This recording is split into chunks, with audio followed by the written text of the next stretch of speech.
Well, deer hunting has a deep history in Minnesota, and in this week's Northwoods adventure, Shane Lee joins a group of hunters whose families have hunted the same lands for 5 generations. Somewhere near Leader, 11 members of the Johnson and Benson families gather at deer camp for the firearms hunting opener.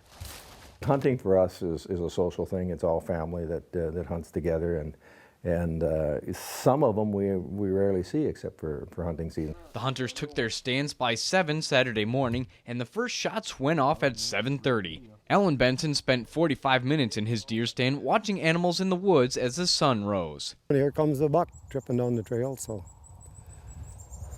took 3 shots at him though. Those 3 shots landed him a 9-point buck, tipping the scales at around 200 pounds. Benson gives credit to the land instead of his own expertise for his hunting success. We've got so many stands, we have a pretty good choice of where we want to hunt. The group's hunting land contains approximately 30 stands, which requires coordination for everyone in the party to hunt safely. Sometimes we get a new hunter or something and say, okay, we're going to have hunters here, here, and here.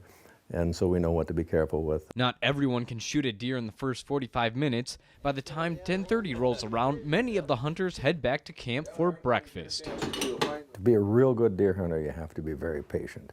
We have a few that can stay there all day, not very many. Not everyone at the deer camp spends as much time in the deer stand as Reed Johnson, but he's got plenty to keep him busy when he's up there. I'm a student right now up in Duluth at the medical school, and in order to keep up, a lot of times there's weekend studying. Reed generally spends 8 to 10 hours per day in his tree stand, and a decent amount of that time involves listening to lectures. It's kind of nice, good time to get some studying done. It's quiet and no distractions for the most part. The less studious hunters spend more time in the camp.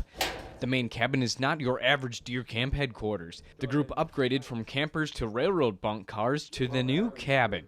The 8-year-old structure contains all local materials, including popple logs, ash, red pine, jack pine, and of course, homegrown bucks. Every one of the antlers we've got on the horn boards here, somebody's got a story behind it. When the hunting season ends, the cabin gets emptied out, leaving behind security cameras, stories, and a promise for next year. Shane Lee, Lakeland News.